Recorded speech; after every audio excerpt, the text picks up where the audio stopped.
Hi guys, Shuki Diskind at 10 Ways Engineering Cool Automation UK. In this video we will look at connecting the ClimateSync to Control4 and configuring. Very easy to do. So we have the CoolMaster connected to a network and also connected to the ClimateSync on Modbus. And we can see over here we have zone 001 to 008 for the ClimateSync. Each ClimateSync has 8 zones and you can have up to 16 ClimateSyncs on one network. So totally 128 indoor units on one network connected to one line on the CoolMaster. CoolMaster is Control4 SDDP, Simple Device Discovery Protocol. So we have it on the network and we can see here in the bottom of the screen that this is a CoolMaster ending with the digits 6E28. So we will go on Control4, this is a composer, and we will click on the AV rack. This is where we want to install the driver. We will go to Discover Devices. We can see over here CoolMaster 6E28, that's the one. All we need to do, once we click there at the rack and clicked on this, all we need to do is a double click. It will take seconds and here it is installed. Now we communicate with the CoolMaster. Now we need 8 zone drivers, one for each zone. We need the zone driver for each room. So let's do the first one. We'll go to Shuki office and then we'll do search and we will look over here for HOOX. HOOX is auxiliary underfloor heating, or any auxiliary heating for that matter, and we do enter and it brings over here the CoolMaster zone driver with HOOX. So we take this driver and we simply drag it into the room we want. So let's say we drag it in the Shuki office, takes seconds for it to install. That's it, done. Now that it's done, there's 2 things we need to configure here. One is we need to configure the line of the CoolMaster where the ClimateSync is connected. So we can see over here it's on line 3 here at the bottom, and also we can see it's marked over here UMM. So we will choose line 3 and set. Now we need to decide which zone that we want to talk to. Now this is a ClimateSync address 0, so the addresses of those units is from 001 to 008. And then it goes, the next one will be 011 to 018, 021 to 028, etc. Where the last one on the network will be 121 to 128. So here we are the first one, so we have zone 001, and we'll just put in here 001 set. We're done.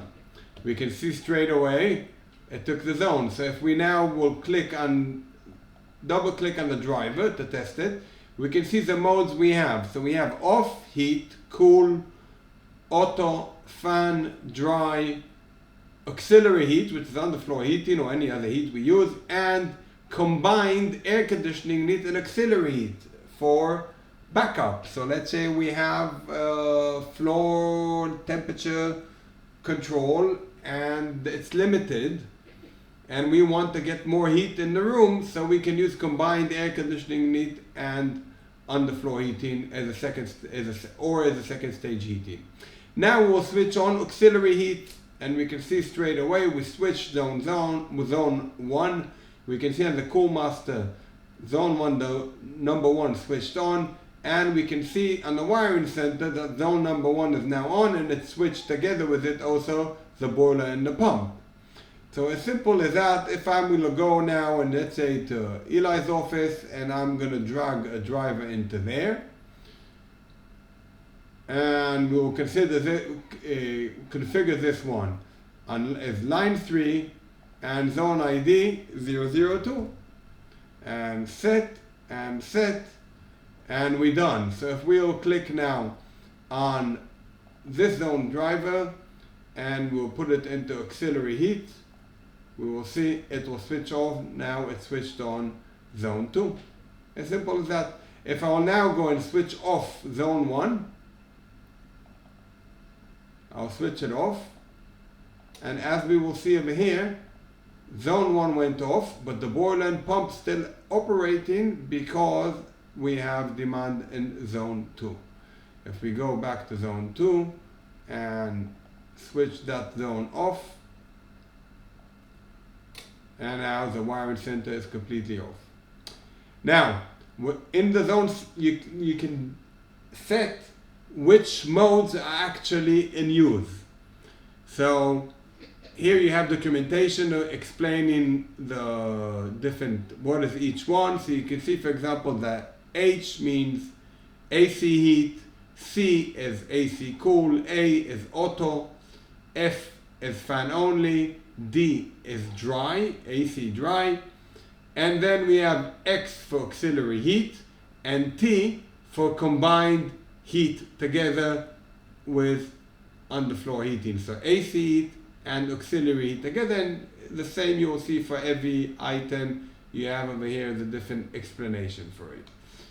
So here, if we go, for example, and we will now, let's say, remove the auto and remove the fan and remove the dry. So we are left now with aircon heat, aircon cool, auxiliary heat, and combined aircon heat and auxiliary heat, and we will do set. When we will click right over here, we will look at the zones, and here we go. We have heat, cool, auxiliary heat, and heat and auxiliary heat. Auxiliary heat, and as we can see, it switched it on. Now remember, like always, when you finish your setup, you go to File, and you click on Refresh Navigators in order for it to show on all the Control4 screens. Thank you for watching.